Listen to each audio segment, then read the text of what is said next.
6월 28일 예배를 시작하도록 하겠습니다. 기도하겠습니다. 아버지 하나님 감사합니다. 요즘은 장마철이라 비도 많이 오지만은 또 아직 코로나 끝나지 않았어. 코로나로 사람들이 많은 여러가지 상황에 코로나에 잡혀져 있습니다. 주님, 이 코로나를 통하여서 우리로 알게 하여 주시옵소서. 이 코로나가 하는 의미가 도대체 뭔지, 말씀에 기록된 전염병, 온역인지, 또 그 온역이 그냥 온역으로 바라봐야 되는 것이 아니고 말씀이 지향하는 그 목표점들, 말씀이 지향하는 방향으로 우리가 나아갈 수 있도록 주여 은혜 베풀어 주옵소서. 특별히 오늘 예배를 주님께서 주관하여 주시옵시고 우리 예배를 주님 받아 주옵시고 말씀을 우리에게 들려주시옵시고 또한 아버지 하나님 우리의 기도를 들어 주옵소서. 또한 우리의 찬양 또한 주여 받아 주옵소서. 감사드렸고 예수 그리스도 이름으로 기도드리옵나이다. 아멘. 우리가 지난 시간까지 예배에 대해서, 특별히 예배에 대해서 다 다룰 수는 없었고 예배 중에서도 찬양에 대해서 좀 집중적으로 찬양에 대해서 이렇게 다뤘는데, 오늘부터는 이스라엘에 대해서 한번 이렇게 전반적인 문제 한번 다뤄보도록 하겠습니다.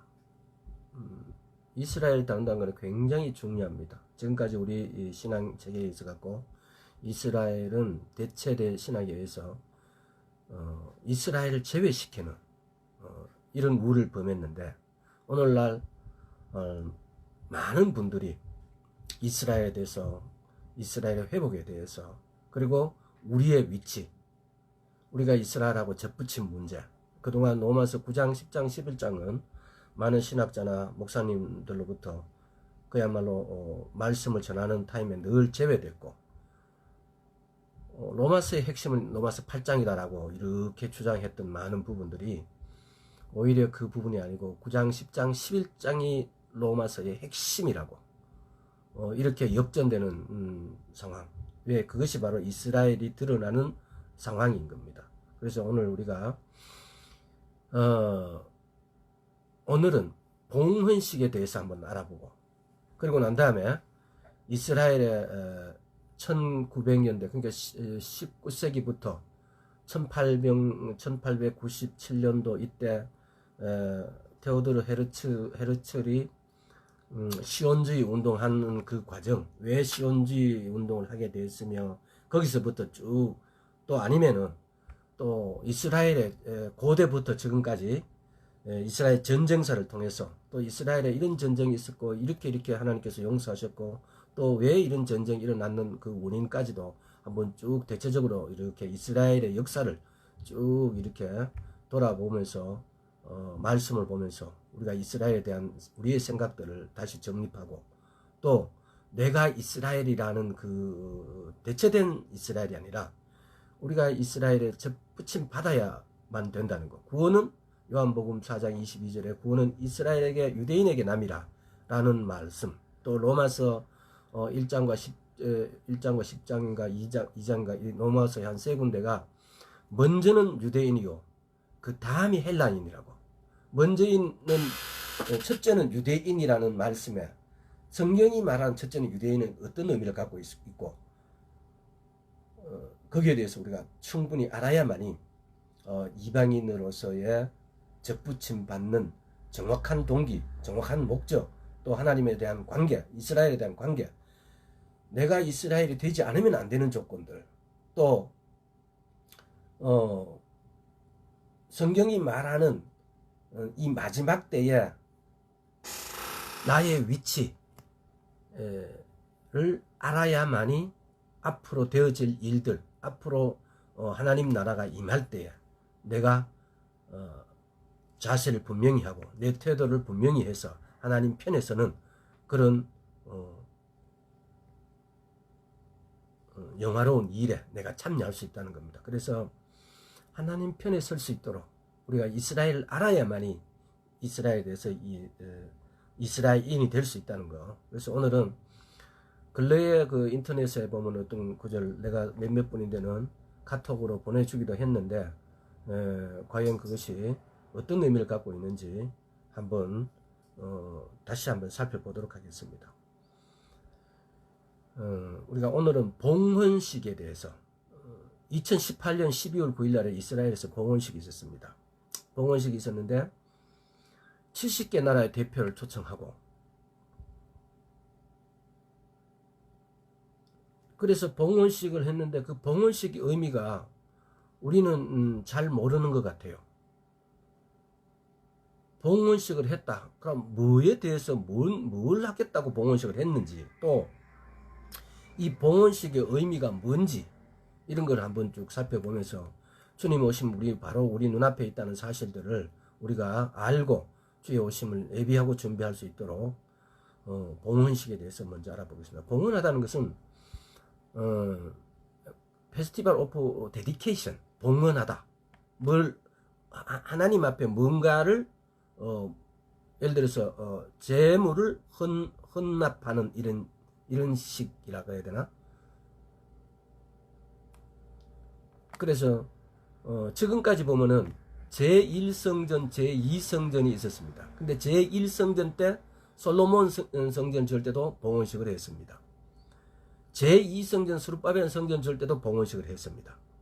그런데 2018년 12월 9일 날에 제3성전을 위해서 봉헌했습니다. 물론 그 사이에 유다 마카베오도 봉헌식을 했어요. 성전을 회복하고 난 다음에. 그래서 봉헌식은 때로는 성전 짓기 전에 하고 성전 짓고 난 다음에 또 봉헌식을 합니다. 근데 이랬을 때 왜 봉헌식을 하면은 반드시 성전을 짓는다. 우리 눈앞에 와 있는 하나님의 나라가 얼마만큼 가까이게 와 있는지 우리가 이걸 인식하기 위해서 이스라엘에 대해서 전체를 알아보는데 봉헌식을부터 먼저 한번 알아보도록 하겠습니다. 봉헌식을 솔로몬 성전에도 왕상 8장 보면은 54절에서 66절을 보면은 봉헌식에 이렇게 기록되어 있습니다. 그래서 오늘은 제3성전에 대한 봉헌식을 2018년 12월 9일 날에 했는데 그럼 이것이 제2성전 지을 때의 봉헌식 했던 성경에 보면 기가 막히는 것은 유대력을 우리가 만약에 표준으로 삼았다면은 유대력은 정말 기가 막힙니다. 성전을 짓는데 이때에 어떤 일어난 일들이 정확하게 그 날짜를 지키는 것들이 너무 많아요. 첫 번째 일어난 사건과 두 번째 동일한 사건이 두 번째 일어날 때 그 사건들이 절기적인 관점에서 보면은 또 그날에 일어나요. 그래서 제2성전을 지을 때에 느부갓네살의 1차, 2차, 3차 침입 뒤에 봉헌식이 70년이 지나고 봉헌식이 있고 그러고 난 다음에 성전이 지어지고 근데 우리는 1948년 5월 14일에 이스라엘이 독립되어지고 56년에 2차 중동전쟁이 있고 67년에 이름하여 6.1전쟁 있고 73년에 용키푸르 전쟁 이 전쟁 중동 4차 중동전쟁까지를 치르고 난 다음에 70년째인 2018년 5월 14일 날에 이스라엘 회복 기념식을 예루살렘에서 했어요. 그때에 트럼프의 사위인 쿠슈너 그 딸들이 참여를 했어요. 그리고 2018년 12월 9일 날에 재단 봉헌식을 했어요. 재단 봉헌식은 뭐냐면 성전을 짓겠다는 겁니다. 그런데 이제 이루어지지 않은 게 있어요. 그러니까 제2성전을 지을 때 재단 봉헌식을 하고 난 다음에 몇 년 뒤에 성전이 지어졌는데 그러면은 제3성전을 지을 때도 몇 년 뒤에 과연 성전이 지어질까? 근데 여기에 약간의 문제가 있어요. 내가 유튜브에서 나오는 걸 봤을 때는 그냥 일반적으로 그렇게 적어놔서 사람들이 오해 소지도 있고 이래서 오늘 이걸 설명하고 왜 우리가 주님이 곧 오신다라는 이 사실이 우리 마음에 믿어져야 돼요. 여러분들 이건 믿어지지 않는 사람들이 많은 것 같아요. 자꾸 목사님도 그러고 옆에 또 누나가 또는 언니가 또는 친구가 또는 뭐 어떤 분들이 자꾸 오신다고 하니까 오시는 것 같은데 내 가슴에 믿어지지 않는 거예요. 우리가 믿는다는 개념 여러분들 알아야 될 것은 뭐냐면은 내가 지적으로 아는 것하고 내가 그거 믿어지는 거하고 차이가 있어요. 내가 그 정보를 지적으로 아는 것에 여러분들이 내가 믿는다고 생각하지 말라고, 착각을 하지 말라고요. 만약에 예수님이 곧 오신다라는 사실을 믿는 것하고 아는 것하고 이게는 엄청난 차이가 있어요. 아는 것은 와도 예수님께서 이 땅에 오셔도 내가 예수님 앞에 설 것인지 말 것인지에 대해서 전혀 걱정이 없습니다. 내가 안다고. 근데 우리 많은 분들이 내가 아는 사항을 믿는다고 생각을 해요. 엄청난 착각이에요. 근데 믿는 것은 뭡니까? 예수님이 곧 오시면 그러면 어떻게 되겠어? 내 상태를 점검하게 되어 있습니다. 예수님 오시게 되면 내가 그 앞에 설 것인지 못 설 것인지. 그럼 예수님 오시게 되면 이 땅이 종말이 오는데 그럼 나는 어떻게 할 것이고 내 자녀들은, 내 친구들은, 내 이웃들은, 내 친척들은 여기에 대한 우리 교회에 어떤 분들은 올라가고 가면 어떤 분들은 못 올라갈 것인가? 그럼 나는 뭐 전도를 어떻게 해야 될 것인가? 여기에 대한 문제가 반드시 따라옵니다. 이게 뭐냐? 믿는 것이고, 아는 것은 안다고. 그 이야기 내인데 하지 말라고. 예수님 오신다라면 나도 안다고. 너그 교회 목사님 그렇게 말씀하시냐? 우리 교회 말씀하신다고. 그 아는 거예요. 그거 믿는 거 아니에요. 우리가 성경을 지적으로 아는 지식으로 가지고만 성경을 하라고 하지 않습니다. 성경은 뭐랍니까? 믿으라고 그래요. 믿으라고. 일전에 한번 말씀을 나눈 적이 있죠. 하나님을 사랑하는 것이 뭐냐고. 요한 1서에 보면은 하나님을 사랑하는 것은 말씀을 지키는 거예요. 하나님을 사랑하는 것하고 말씀을 지키는 것하고 우리 생각으로는 이 마치 동떨어져 있는 것 같고 전혀 상관이 없는 것 같은데, 하나님을 사랑하는 것이 내가 이 말씀을 지키는 거예요. 보이지 않는 하나님. 내가 만질 수도, 때로는 내가 그분의 음성을 듣지도 못하는 분들. 그런데 그분을 사랑하는 것은 내가 이 말씀을 지키는 거예요.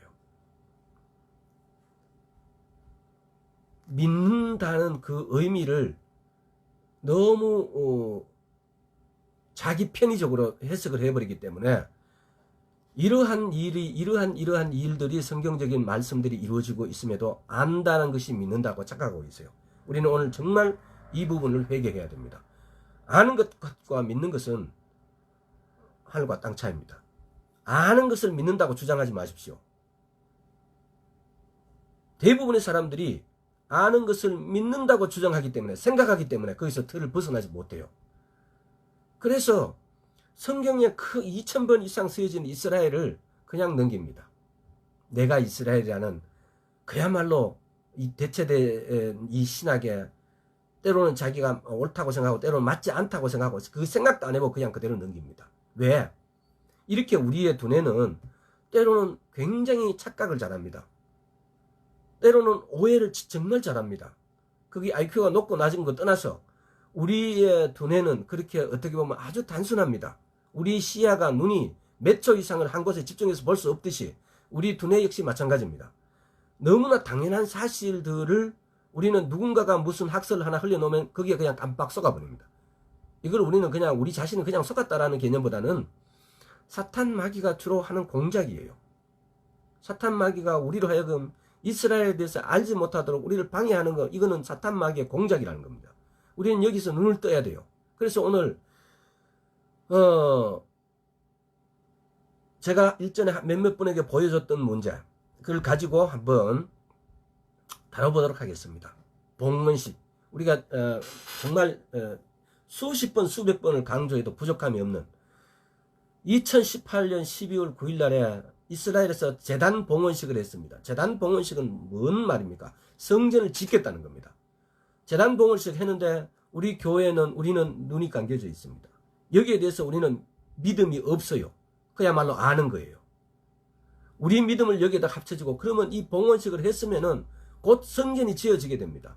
그러면 성전이 지어지게 되면은 성전 지어지기 전에 반드시 다니엘서 9장 27절 말씀이 성취가 돼야 됩니다. 다니엘서 9장 27절에 한 일의 언약이 반드시 맺어져야 된다는 겁니다. 근데 이런 상황이 우리 눈앞에 바로 발 앞에 이렇게 떨어져 있는데도 불구하고 우리가 여기에서 별로 긴장감이 없어요. 여기에서 별로 다들 너무 자유해요. 이런 상황이면은 우리는 반드시 말씀으로 돌아가야 됩니다. 우리는 반드시 예배에 내 지정이 뿐만 아니라 내 영혼육이 예배에 하나로 뭉쳐져서 주님을 찬양해야 됩니다. 근데 상황이 이런데도 여기에 긴장하지 않는 거예요. 쉽게 말하면 요즘 흔히 방송에서 나오는데 중국에서 산사댐이 터진다 그러는데도 자기는 이사 안 가겠다 이거 터지든 말든 난 상관없다고 했어요. 떠내려갑니다. 그것보다도 더 급하고 더 큰 문제가 지금 우리 눈앞에서 이루어졌다고요. 그것도 2년 전에 2018년 12월 9일 날에 이스라엘에서 70개 나라의 대표를 초청해서 그래서 그걸 그냥 자기네들 예를 들어서 사내들이라는 공회에서 그냥 단순하게 이렇게 막 이렇게 자기네끼리 그냥 대충 이렇게 식을 한 게 아니에요. 70개라는 70이라는 단어가 열방을 말합니다. 전 세계에 공포를 한 거예요. 그럼 그 일이 거짓말 되겠어요? 자, 여기까지 하고 다니엘서 1장 1절 한번 찾아봅시다. 다니엘서가 어디 있냐라면 저 에스겔서 뒤에. 에스겔서가 찾기 쉽죠. 성경의 줄 중에 그래도 두꺼운 줄이니까 내가 찾으면 다 찾으신 걸 알고 있도록 하겠습니다. 유도왕 여호야김이 위에 있은 지 3년에 바벨론 왕 느부갓네살 예루살렘에 이르러 그것을 에워쌌더니 주께서 유다왕 여호야김과 하나님의 전기구 얼마를 그의 손에 붙였으면 그가 그것을 가지고 신할 땅 자기 신의 묘에 이르러 그 신의 보고에 두더라. 지금 1장 1절에 유다왕 여호야김이 위에 있은 지 3년에 바벨론 왕 느부갓네살이 예루살렘에 이르러 이 뭡니까? 바벨론 왕 느부갓네살이 유다왕 여호야김 때에 침공했다 이 말입니다. 예루살렘을. 이게 뭐냐? 예루살렘에 바벨론 왕 느부갓네살이 1차 침공을 한 겁니다. 이것이 언제냐? BC 약 606년경이라고 합니다. 때로는 이거 605년경부터 뭐 이렇게 써놨는데 다소의 그 1, 2년의 이런 차이는 성경학자들의 어떤 이런 것 차이에 있을 수 있습니다. 그러나 우리는 606년으로 이렇게 요때가 606년이었다. 또 성경에도 보면 이게 605년으로 적힌 데도 있어요. 근데 이런 차이가 때로는 우리가 우리의 달력을 쓰는 것하고 히브리 사람들이 히브리 달력 쓰는 것하고 차이도 또 있어요. 근데 이런 것은 나중에 또 언젠가 또 이런 말씀 나눌 때가 있으리라 믿습니다. 이때 오늘 분량이 상당히 많은데 에레미야서 25장 1절 그 앞에 에레미야 25장 1절 다시 한번 또 더 읽어보겠습니다. 에레미야서 25장 1절 유다왕 요시아의 아들 여호야김 4년 곧 바벨론 왕 느부갓네살 원년에 유다 모든 백성에 관한 말씀이다. 에레미야에게 임하니라. 여기 보면은 유다왕 요시아의 아들 여호야김 일어났습니다. 근데 사실은 요시아의 아들 중에 성경에 보면 여호야김 앞에 왕이 여호아하스가 하나 있어요. 요시아와 아들 여호야김 앞에 여호아하스가 있다는 사실도 기억해 주시고 지금 똑같은 이야기를 기록해 놓은 겁니다. 느부갓네살 접대 보니 어떤 목사님 그러더라고요. 느부갓네살 이름이 여기 있으면 갓네살이 왕이 됐다고. 누굽니까? 창세기 설명하신 그 목사님이 아니고 그 교수님, 창조과학회인가? 김명현 교수님 하시는 분들은 느부갓네살이라니까 이제 갓 4살 된 왕이 제일 어린 왕이라고. 자, 이렇게 다니엘서 1장 1절과 에레미야서 25장 1절에서 이게 뭘 말씀하냐라면은 바벨론 왕 느부갓네살이 예루살렘을 침공했다는 겁니다. 이때가 BC 606년입니다. 자, 이거하고 대조를 해서 내가 흑판에 있으면 그걸 딱 써갖고 이렇게 대조를 해줄 건데 이거하고 대조해서 1948년 5월 14일에는 이스라엘의 독립과 동시에 그 주변국들이 이스라엘을 침공하게 됩니다. 여기서는 BC, 자, 우리 생각 속에 이렇게 나눠놨어요. 느부갓네살 왕이 1차 침공은 BC 606년이고, 오른쪽에 이스라엘이 독립해서 1948년 5월 14일 독립했는데, 독립한 그날 바로 쳐들어옵니다. 근데 이때 5월 14일에 이때 쳐들어오는 것은 오른쪽에 두고 이렇게 맞춰가고 비교 평가를 해봅시다. 그 다음에 두 번째, 느부갓네살의 왕의 두 번째 침공. 근데 여기서 문제가 똑같은 게 뭐냐라면은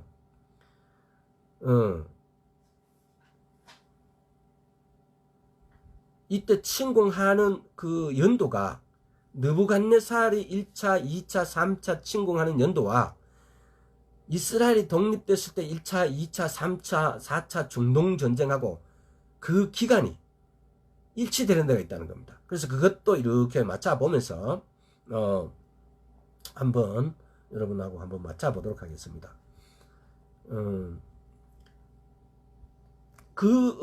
BC 606년에서 19년을 빼면 몇 년 됩니까?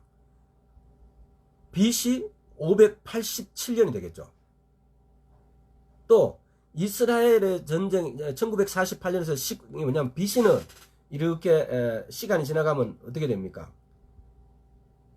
숫자가 줄어들죠, 그죠? 또 AD는 어떻게 됩니까? 숫자가 늘어나면 늘어가 증가되잖아요. 그러니까 1948년에서 19년이 더해지니까 67년이 되는 거예요. 48 더하기 17, 67년이 돼요. 근데 이제 요 48년과 67년 사이에 1956년에 소에즈 전쟁이 중동 2차 전쟁이 있어요. 그거는 또 놔두고 느부갓네살 왕이 2차 침공한 적이 언제냐? BC 587년이라는 겁니다. 이게 뭐냐? 1차 침공 19년 뒤에 2차 침공이 있었다는 겁니다. 근데 이때에 이스라엘은 6일 전쟁이 일어납니다. 6일 전쟁이 언제냐?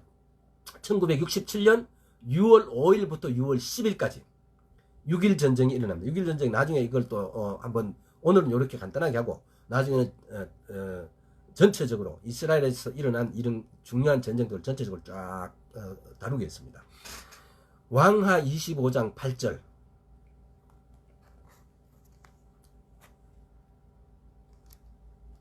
왕하 25장 8절. 왕하가 어디 있는지 또 잘 모르시는 분들도 있을 건데, 자, 하여튼 알아서 찾으시기. 왕하 25장 8절.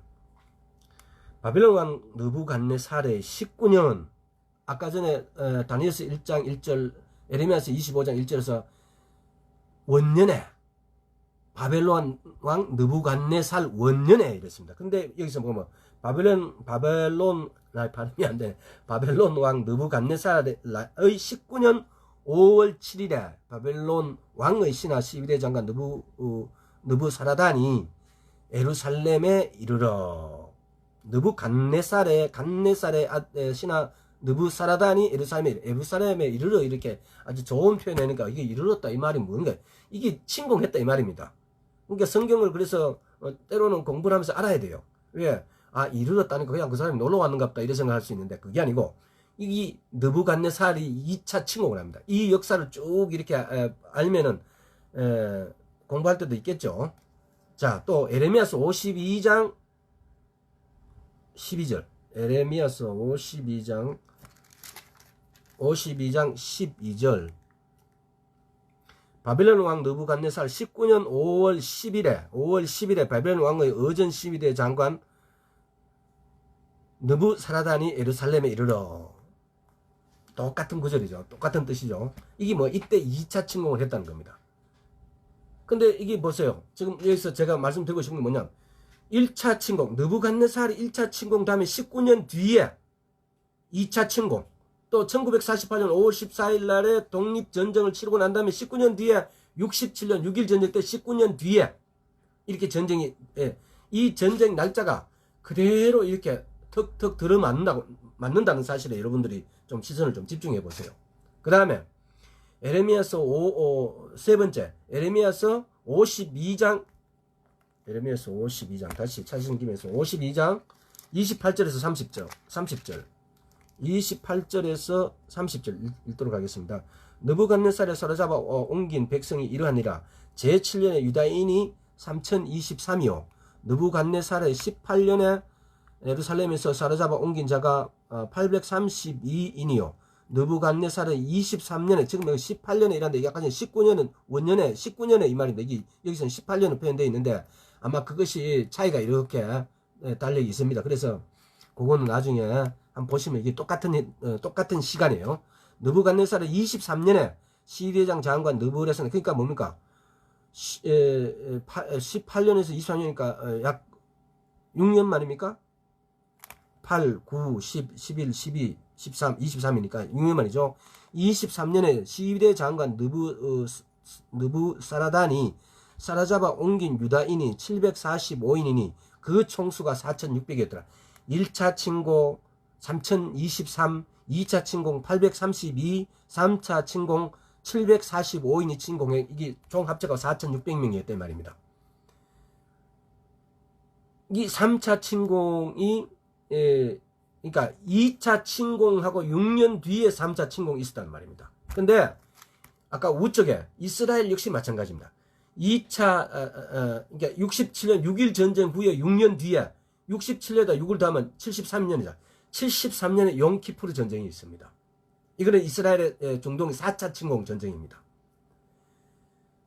이 전쟁이 이렇게 전쟁 기간도 시간이 19년 뒤에 6년 뒤에 1차 침공 뒤에 그러니까 이게 뭐냐면 느부갓네살이 침공해서 나중에 느부갓네살 이후로 스룹바벨 성전을 할 수 있는 제2성전이 들어서게 됩니다. 그리고 1948년 이후로 이제 제3성전이 들어서기 위한 이스라엘이 독립되어지고 이렇게 준비 작업하고 이걸 비교 꼭 맞아 떨어지지 않다 하더라도 이걸 비교해 보십시오. 때로는 하나님은 역사는 그날 그 시에 정확하게 이루어집니다. 여러분 이걸 알기 위해서 노아 홍수 때의 시간을 한번 보세요. 노아 홍수의 2월 17일이라는 구절 그 날짜가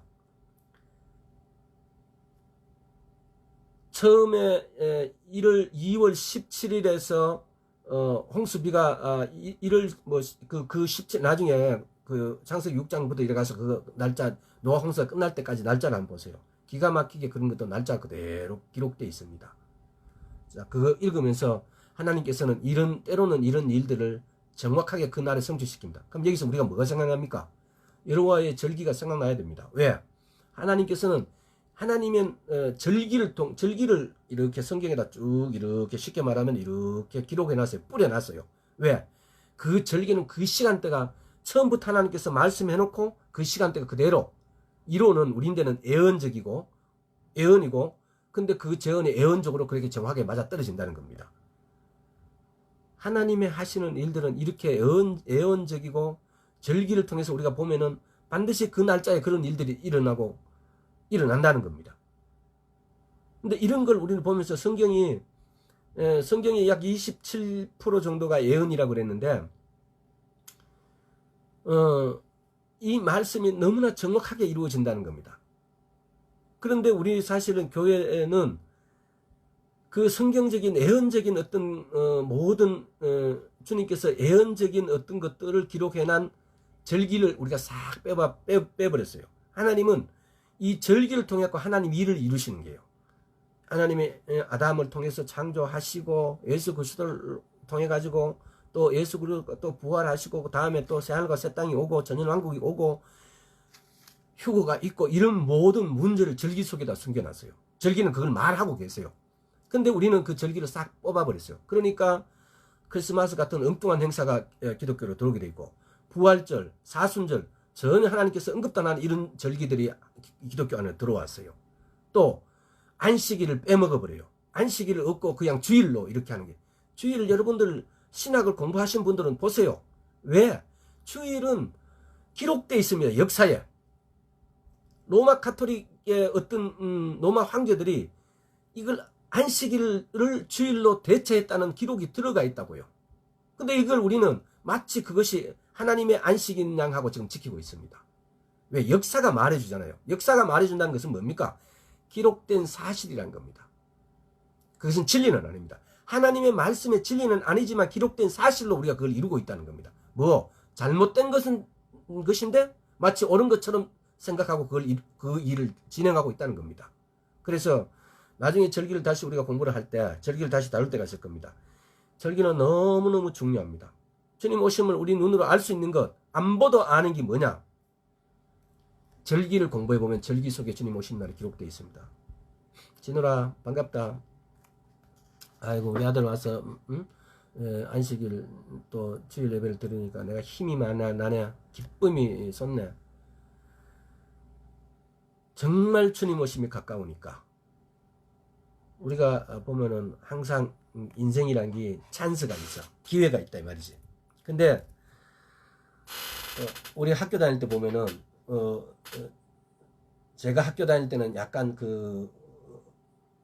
조금은 좀 유교적이고 조금은 조금 군대적인 그런 어떤 억압적인 상황에서 배우는 학생 시절이었는데, 근데 초등학교 가면은 반드시 시범 케이스라는 게 있어. 선생님들도 공기를 잡기 위해서 학생들, 왜 작은 교실에 막 70명 80명 막 들어앉아 있으니까 중학교 때는 거의 90명 들어앉아 있었던 것 같아. 근데 그 학생이 많은 학생이 들어앉아 있으니까 그거 관리를 이 몽둥이 또 그걸로 이렇게 절제를 안 시키면 그때 당시는 안 돼서, 요즘은 말로 해도 된다 그러는데 그때 당시는 이 몽둥이 아니면은 이게 절제가 안 돼. 그래서 시범 케이스가 반드시 있다고. 그래서 오늘날 우리는 이 인생사에도 시범 케이스가 있는데 하나님의 절기에 대해서 눈이 멀어져 있으면 이 케이스를 몰라. 자, 거기까지 하고, 자 다음에 스가랴서 1장 1절에서 5절. 스가랴서가 아니고 에스라서, 저 느헤미야 에스라.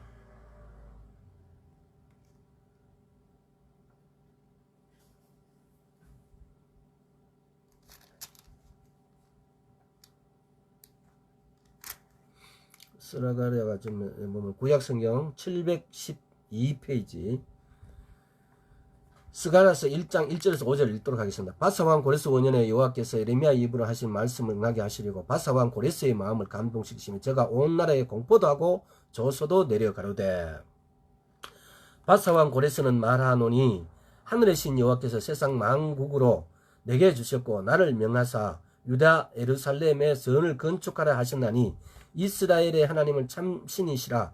너희 중에 무릇 그 백성된 자는 다 유다 예루살렘으로 올라가서 거기에 있는 여호와의 전을 건축하라. 너희 하나님이 함께 하시기를 원하노라. 무릇 그 남아있는 백성이 어느 곳에 우가하든지 그곳 사람들이 마땅히 은과 금과 기타 물건과 짐승으로 도와주고 그 외에도 예루살렘 하나님의 전을 위하여 예물을 즐거이 드릴지니라 하였더라. 이에 유다와 베냐민 족장들과 제사장들과 레위 사람들과 무릇 그 마음이 하나님께 감동을 받고 올라가서 예루살렘 여호와의 전을 건축하자 하는 자가 다 일어나니. 이때가 언제냐? BC 536년? BC 536년경이라고 해요. 아까 전에 BC 606년이었는데 BC 536년이 되려면은 약 70년이 지난 시기를 말합니다. 그러니까 느부갓네살 1차 침공 후에 70년이 지난 시기, 에스라서 1장에서 5절까지 이 70년이 지난 시기, 이때 뭐라고? 전을 건축하라고. 바사왕 고레스 5년에. 또 그런데 이쪽에 우측 편을 가서 이스라엘 보세요. 이스라엘이 1948년 독립하고 70년이 지나니까 70년 회복 기념식을 예루살렘에서 2018년 5월 14일 날 회복 기념식을 했어요. 아까 이야기했죠. 거기 트럼프 사위 쿠시노와 딸도 왔었다고. 이런 역사의 시간대가, 연도가 정확합니다. 정확해. 근데 혹 여러분들 중에서 이게 그게 우연히 있겠지 이렇게 생각하시는 분들 우연히 있게 그렇게 봐도 됩니다. 그러나 이 사실을 성경을 보고 수천 년의 역사에서 이런 일들이 과연 우연히 어떻게 이렇게 반복해서 자주 일어날 것인가? 이것도 생각을 해보세요. 그 다음에 스가랴서 3장, 스가랴서가 아니고 에스라 3장 1절에서 5절. 3장 1절에서 5절. 1절에서 5절. 이스라엘 자손이 그 본성에 거하였더니 7월에 이르러 일제히 예루살렘으로 모인지라.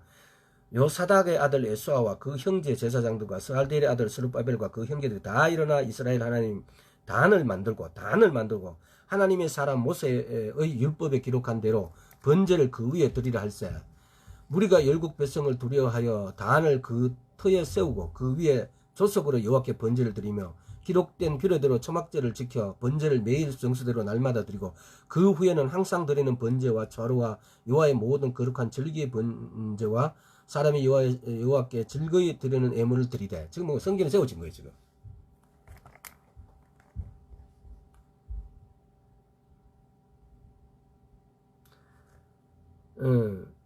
이렇게 재단 봉헌식을 했다 이 말입니다 지금. 번제를 지금 이렇게 모인제라. 요사닥이 아들 형제 제사장과 스알디엘의 아들 예수박의 형제들과 다 일어나 이스라엘 단을 만들고 이때 재단을 만들 재단 봉헌식을 했다는 의미가 이 안에 포함되어 있습니다. 근데 2018년 12월 9일 날에 이스라엘에서 대단 봉헌식 했다고 이걸 거의 같은 평행 수준에서 이렇게 바라보시라고 지금 구절을 이렇게 합니다. 근데 그로부터 지금 요 때부터 2년 약 2개월이 지난 스가랴서 3장 7절, 요 3장 7절부터 13절까지 또 읽어보겠습니다. 7절. 이에 석수와 목색에 돈을 주고 또 시돈 사람과 두루 사람에게 먹을 것과 마실 것과 기름을 주고 바사왕 고레스의 조서들을 백항목으로 레바논에서 요빠 해변까지 수군하게 하였더라. 예루살렘 하나님의 전에 이런지 2년 2월에 이런 걸 2년 2월에가 정확하게 이렇게 빨간 줄 좀 쳐놓으세요. 스알디의 아들 스룹바벨과 요사닥의 아들 에수아의 다른 형제 제사장들과 레위 사람들과 무릇 사로잡혔다가 예루살렘 돌아온 자들이 역사를 시작하고 20세 이상의 레위 사람들을 세워 여호와의 전 역사를 감독하게 하며. 이에 에수아와 그 아들들과 그 형제들과 감미엘과 그 아들들과 유다 자손과 헤나다 자손과 그 형제 레위 사람들이 일제히 일어나 하나님의 전 공장을 감독하니라.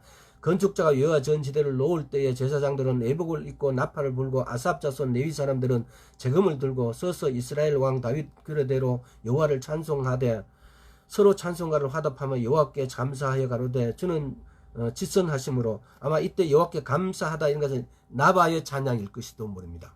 나바 찬송 또 뭐 이렇게 토다 야다의 찬양 같이 겸해지겠죠. 왜? 하나님의 전을 건축하는 거니까.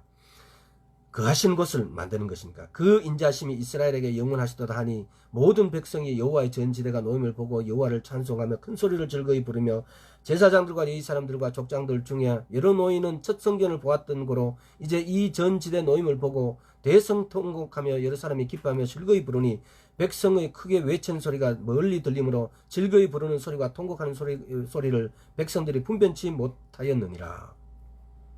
성전을 짓고 사람들이 얼마나 기쁘고 가슴이 웅해오니까 이렇게 막 그 눈물을 흘린다는 거죠. 지금 여기서 중요한 건 뭐냐, 2년 2개월을 지나갖고 둘째 성전이 이렇게 지어지는데 여기서 우리가 나중에 이걸 공부를 좀 뒤에 조금 더 분명하게 이야기했습니다. 과연 이게 2년 2개월 후인지. 자, 그런데 문제는 뭐냐, 여기서 8절에서 2년 2개월 후에 성전이 이렇게 지어졌다고, 2년 2개월 후에 2년 2개월 후에 성전이 지어졌다고 그래요. 뭐 하고 난 다음에? 봉헌식을 하고 난 다음에. 이스라엘의 1948년 5월 14일이 그야말로 70돌입니다. 70주가 지났어요. 2018년 5월 14일. 그리고 2018년 5월 18일에 70주년이 돼서 거기서 경축을 했어요. 그리고 6월, 7월, 8월, 9월, 10월, 11월, 12월 7개월이 지난 다음에 12월 9일 날에 뭘 했다고요? 봉헌식을 했다고. 두 번째 성전하고 세 번째 지금 성전하고 이렇게 이 날짜가 이때까지 딱딱 맞아 떨어졌다는 거. 그런데 그리고 난 다음에 봉헌식을 하고 난 다음에 2년 여기서 지금 오늘 에스라서 3장 8절에 2년 2개월 후에 성전이 완공된 거예요. 지금 성전을 짓는 거죠. 완공된 게 아니고 막 성전을 막 짓고 있는 거죠. 근데 과연 2년 2개월이 지난 20년 그러면 18년 12월 9일에서 2년 2개월 지나면 언제겠어요? 19년 12월, 20년 12월, 21년 1월, 2월, 내년 2월 달 되면 이 2년 2개월이 돼버려요. 그러니까 내년 한 3월 달 가면 2년 2개월 지난 거죠. 이때 과연 성전을 짓는 건지 우리는 기대해 봐야 됩니다. 그러면은 문제가 뭐냐? 성전을 짓게 되어지면은 성전 짓기 전에 뭐가 반드시 먼저 와야 되냐? 한일의 언약이 먼저 와야 돼요. 그 한일의 언약이 이루어져야만이 성전을 지을 수 있기 때문에.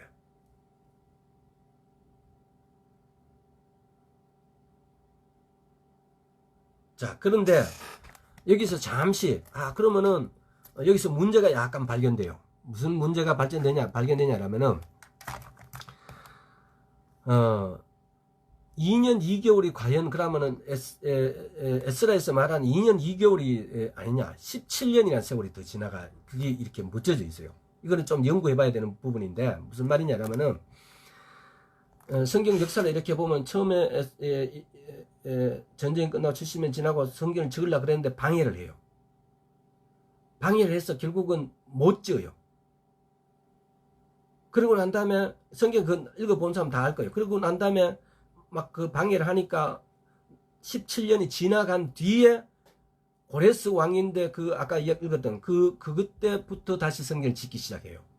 그래서 성경을 다시 이렇게 완성하는데,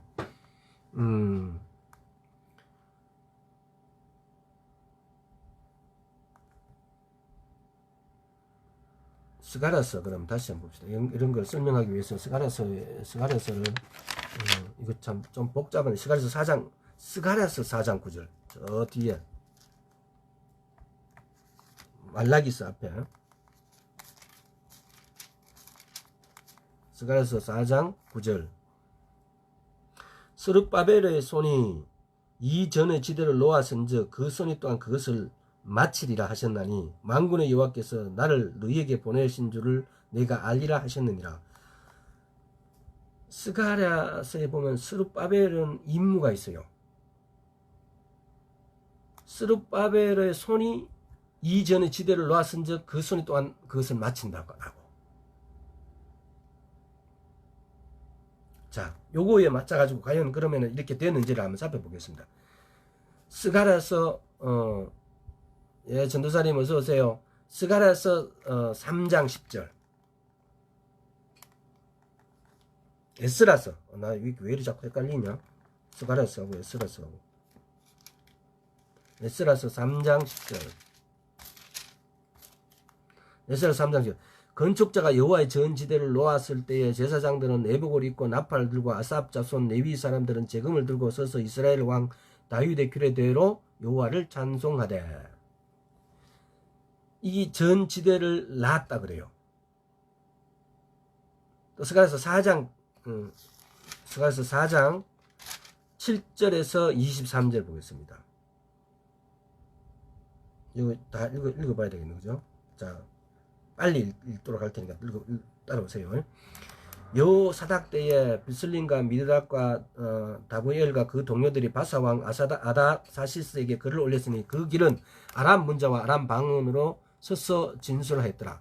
방백 르훈과 서기관 심세가 아닥사스다 왕에게 올려 예루살렘 백성을 고소한 그 글에 방백 르훈과 서기관 심세와 그 동료 디나 사람과 아바사 사람과 다블레 사람과 아비스 사람과 아렉 사람과 바벨론 사람과 수산 사람과 대 사람과 엘람 사람과 기타 백성 곧 종견 오수남발이 사마리아 성과 강서편 다른 땅에 옮겨둔 자들과 함께 고한다 하였더라.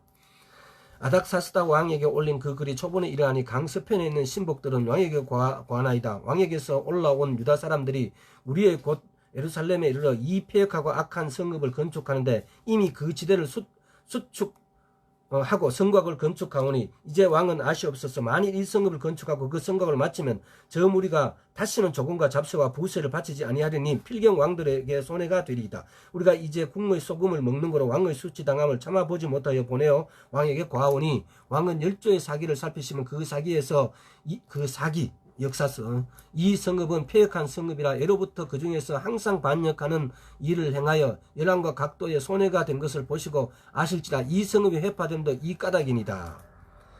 이제 감히 왕에게 과언해 이 성읍이 중건되어 성곽을 피력하면 이로 말미암아 왕의 강서편 영지가 없어지다 했더라.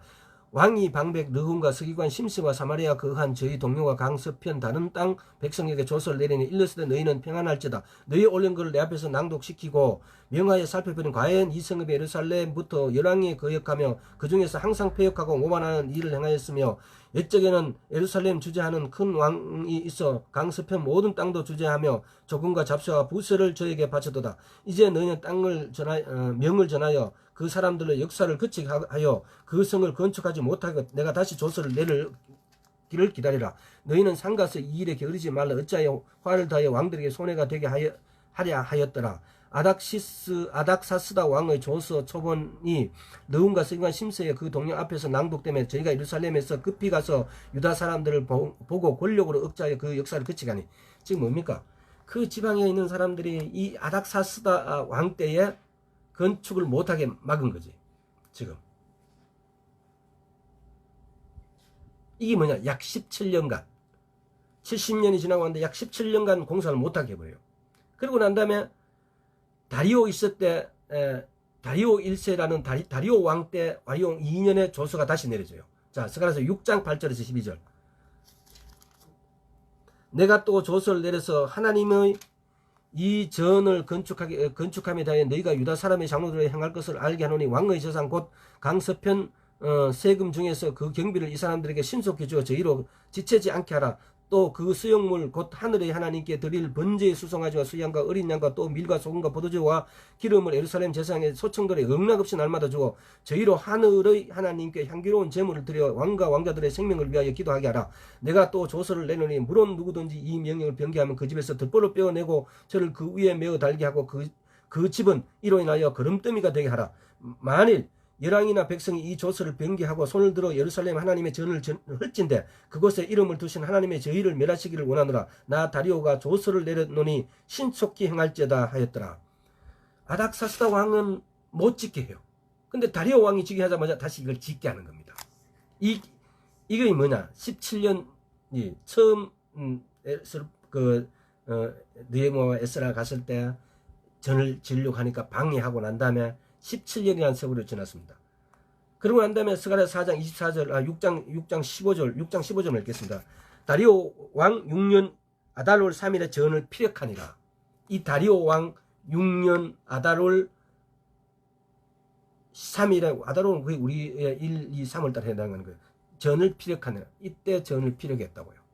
그런데 왜 그러면은, 아까 전에 우리가 재단 봉헌식 하고 난 다음에 2년 2개월 뒤에 전이 지었다고 이야기했을까? 스룹바벨이, 그러니까 여기는 우리가 해결하지 못하는 이스라엘 역사에 어떤 문제가 있습니다. 왜? 지금 우리가 긴 역사를 한번 보세요. 어떠냐? 바울도 사도들도 전부 다 뭡니까? 말일이라 그래요. 예수님이 오시고 난 다음에 전부 다 말일이라 그래요. 곧 오신다 그래요. 예수님 오시고 곧 오신다 2000년이라는 세월이 거의 지나갔습니다. 그런데 그것이 곧이에요. 성경은 이 부분에 대해서 제가 다 여러 책을 찾아봐고 막 이렇게 했는데도 이걸 명확하게 답변하는 건 없어요. 2년 2개월인데 근데 어느 날 2년 2개월이라고 이야기하는데 중간에 17년이라는 날짜는 생략되어 있어요. 그래서 저희가 문제가 뭐냐라면은 이걸 살펴보는 것입니다. 뭘? 1948년에 독립이 되어지고 2018년에 70년이 되었습니다. 그리고 2018년 12월 9일날 재단 봉헌식을 했는데 그러면 2년 2개월이 여기서 과연 그대로 2년 2개월 될 것 같으면은 내년 2월달 내지 3월달이에요. 또 중간에 이렇게 뭔가가 사탄의 방해가 또 포함될 것인지에 대해서는 이것은 염두에 두자고 이렇게 지금 이 말을 밝혀내는 겁니다. 왜? 또 나중에 또 여러분들이 또 말씀을 보다가 아니 여기서 보니까 이렇게 이거는 뭐 2년 3개월 했는데 그거는 그때 말이 목사님 다 거짓말이네요. 이런 문제가 또 발생되니까 근데 그게 아니고 정확하게 성경은 2년 2개월이라고 아까 이야기를 하셨는데도 그 사이에 17년이라는 공백이 또 들어가 있습니다. 내가 이걸 조금 전에 이야기했잖아요. 이걸 가지고 어떤 신학자든 어떤 목사님들 이거는 어떻게 해서 이 공백이 빠졌다라고 정확하게 이야기할 수 있는 사람은 아무도 없어요. 마치 예수님이 오시고 지금은 말일 때라고 이야기하셨듯이 마지막 때라고 말씀하셨듯이 그리고 2000년이 지나갔습니다. 이걸 마지막 때가 아니라고. 근데 요즘은 이 2000년 우리는 뭐라고 이야기합니까? 우리 이방인을 구원하기 위해서. 로마서 11장에서는 그걸 이야기하고 있습니다. 유대인이 넘어지면 이방인을 구원하는 목적으로. 근데 여기에도 분명히 어떤 문제가 있을 것입니다. 우리 지금 신학적인 체계나 어떤 방법으로 우리 머리로 연구해서 연구되어지지 않는 것이 마지막 때 그 시간 되면 그것이 밝혀질 것입니다. 그래서 오늘 하는 결론은 뭐냐 이러면은 하나님께서는 이 제2성전과 지금 앞으로 쓸 제3전과 역사적 시나리오를 보라는 겁니다. 이 계획을. 1차 전쟁, 2차 전쟁, 3차 전쟁, 그리고 70년이 꽉 차니까 70년 뒤에 7개월 뒤에 정확하게 봉헌식을 이루어지고, 그리고 여기는 제2성전은 7개월 뒤에 봉헌식이 이루어지고 나고 명목상은 2년 2개월 뒤에 성전이 지어진다 그랬는데 사실은 17년의 숫자가 끼어져 있습니다. 근데 우리는 이걸 또 봐야죠. 봉헌식은 2018년 12월 9일 날에 했는데 그러면 2년 2개월만 찼으면 내년 2월 달쯤 되면 2년 2개월 다 찾아버려요. 근데 과연 내년 2월 달까지 될 것인지 아니면은 제2성전이 그랬듯이 약 17년이나 또는 다른 연도가 중간에 끼어질지는 우리는 아무도 모릅니다. 이 말씀을 17년이 끼어졌다는 것을 전하지 않으면은 목사님 거짓말 하네요라고 될 수도 있으니까 만약에 내년 2월 달에 성전이 지어지는 일이 없으면은. 그러나 2차 성전에도 이렇게 17년이라는, 왜냐하면 느부갓네살로부터 왕들이 몇 명이나 있어요. 그 왕의 끼인데 다리오 왕 때, 또 그걸 반대하는 왕, 또 그걸 찬성하는 왕, 그 왕들이 요즘 우리 그 뭐 세계적으로 이렇게 보면은 여러 다른 나라들의 수상 대통령과 비슷해요. 일본에 있는 아베인지 뭔지 하는 분 보세요. 나는 세상에서 사업하면서 저보다 간사한 사업가는 못 봤어요. 대한민국에서. 일개 평민인 우리 사업하는 사람들 중에서도. 그분을 비방하는 게 아니라 사실이 그런 것 같아요. 내가 본 나의 어떤 견지에서는. 또 푸틴 대통령 보세요. 지금 뭐 어떤 나라 어떤 대통령 수상을 이렇게 견지해봐도, 우리가 예를 들어 봐도 그분들이 인격적으로 정말 훌륭하다. 우리가 옛날에 학교 다닐 때, 초등학교 때, 중학교 때, 고등학교 때 생각했던 그런 한 나라의 대통령쯤 되면 그런 인격일 것이다. 우리가 믿고 그 정도 인품, 그 정도 능력 이런 거 되니까 저분이 저런 대통령 수상을 하겠지라고 했는데 지금 보면은 너무 가벼워요. 너무 거짓말을 잘해요. 그런데 이 시대 때에 왕들이, 어떤 왕은 아닥사스다 왕은 없애버려. 그리고 재단 성전을 짓는데 그걸 못 지켜버려요. 근데 다리오 왕은 또 자기 아들인데 이렇게 자기 아이들한테 이게 잘 자라고 이렇게 한데 그걸 위해서 성전을 지으라 그래요. 우리는 성경을 보면은 성경은 몇천 년의 역사가 이렇게 함축되어 있습니다. 아까도 이야기했잖아요. 그냥 방문했다고 생각하는데 그게 방문한 게 아니고 그냥 침공하는 거예요. 또 이 왕들이 자기 아들 다리오 왕 같은 경우도 우리 아들이 잘 되고 우리 자식들은 문제 없고 그래서 성전을 지어야 된다 그래요. 그 막연한 신에 대한 기대. 이 사람들이 옛날에 믿는 신들이 엄청 많았던 민족들 아닙니까? 뭐 밖으로 신도 있고 무슨 신도 있고 무슨 신도 다 있으니까. 근데 신의 어떤 성전을 만들어서 자기 자식 잘 되게 아무 문제 없게 비는 데는 다 동의를 해요.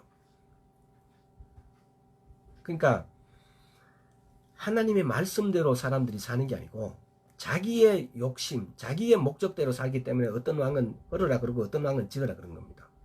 그러나 하나님께서는 지어라 하는 왕에게는 축복하실 줄 믿습니다. 그래서 오늘부터 재단 봉헌식 했다는데 여러분 생각을 다시 가졌어야 됩니다. 재단 봉헌시켰다는 것은 제2성전을 지을 때는 약 17년이라는 중간에 낀 이런 사연이 있습니다. 그리고 난 다음에 2년 2개월 뒤에 이 재단 짓게 되어졌습니다. 근데 지금 우리는 재단 봉헌식을 했다는데 우리의 포커스를 맞춰야 됩니다. 그리고 언제 지을 것에 대해서는 우리가 정말 정확하게 알 수 없습니다.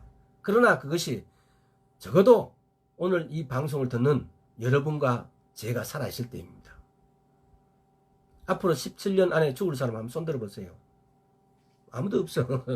그러니까 반드시 우리 살아있을 때 성전이 지어진다는 겁니다. 성전이 지어지기 위해서는 반드시 한 일의 언약을 해야 된다는 겁니다. 여러분, 다음 시간에 대해서 이제 이스라엘에 대해서 한번 차계적으로 처음부터 한번 알아보도록 하겠습니다. 그래서 이스라엘에 대해서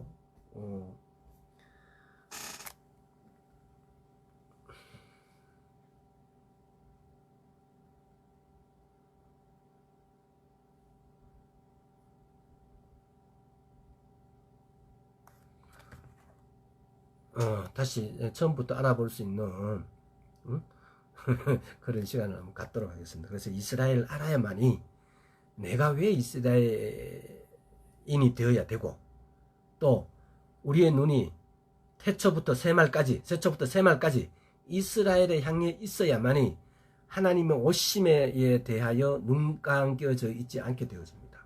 또 그렇게 돼야만이 내가 그 잔치에 참여하는 자가 됩니다. 예수님 오시는데 아이고 오셨군요 하고 여기서 박수치고 앉아있으면은 그 다음부터가 감당되지 않습니다. 예수님 오실 때 내가 그 앞에 서야만이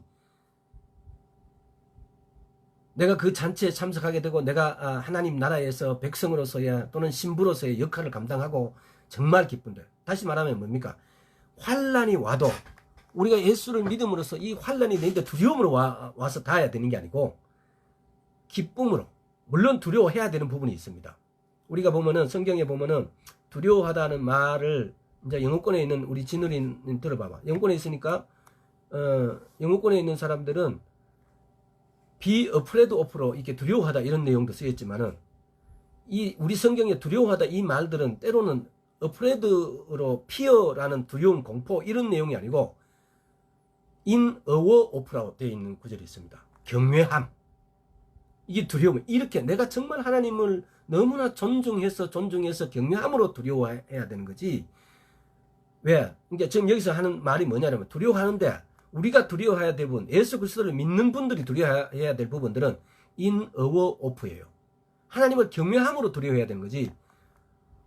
어떤 공포, fearing, 또 아니면 awe of, be afraid of로 두려워하는 것으로 두려워해서는 되는 것이 아닙니다. 물론 그 환란이라는 것이 두렵겠죠. 하지만은 예수를 믿는, 예수님 오심을 기다리는 사람은 이 시간이 예수님 오시는 걸 모르고 기대치 않는 사람들의 두려움하고는 다른 것입니다. 우리는 기쁨이 옵니다. 왜?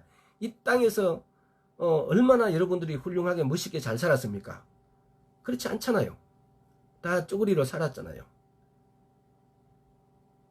왜 하나님께서 내 기도해도 돈도 안 주고 명예도 안 주고 권력도 안 주고 나는 예수 믿지 않는 사람도 저렇게 잘 사는데, 거기에 대한 보이지 않게 약간의 섭섭함은 다 있잖아요. 근데 그게 아니고 이제 우리는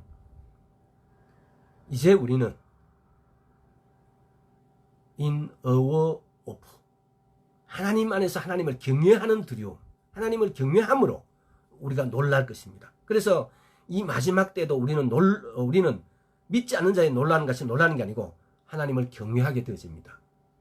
내 마음이 흥분되어서 정말 그 어떤 공포가 찾아와도 전혀 두렵지 않는 경외함으로 우리는 떨게 될 겁니다. 그래서 우리는 주님 오심에 대해서 이렇게 낱낱이 샅샅이 알아야 됩니다. 다음 시간부터 이스라엘 몇 시간 할지 모르겠지만 이스라엘에 대해서 꾸준히 한번 연구해 보도록 하겠습니다. 오늘은 여기까지 하겠습니다. 근데 이거 뭐 적어 주셨는데 뭐라고 적으셨냐면은 말씀 잘못 전달했음, 성경 스가랴가 아니라 에스라스라고 다시 정정. 스가랴스가 에스라에 숫자로 내가 적어 놓으면은 쓰기 스가랴인데 에스라스입니다. 그거 나중에 들으실 때 에스라스로 이렇게 들으세요. 마치겠습니다.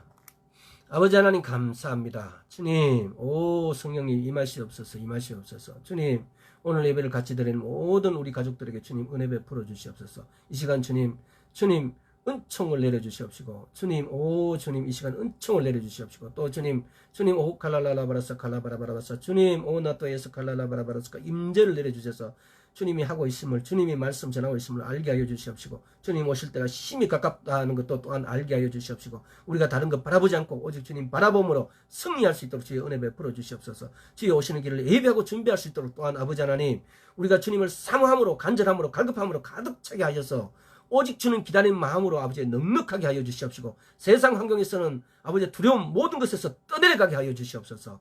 오 주님을 기다리는 마음으로 가득하게 하옵소서. 오늘 말씀을 듣고 아버지여, 이제 주님이 곧 오심에 대해서 우리 마음속에 그것으로 가득하게 해서 간절함으로 기다리게 하여 주시옵소서.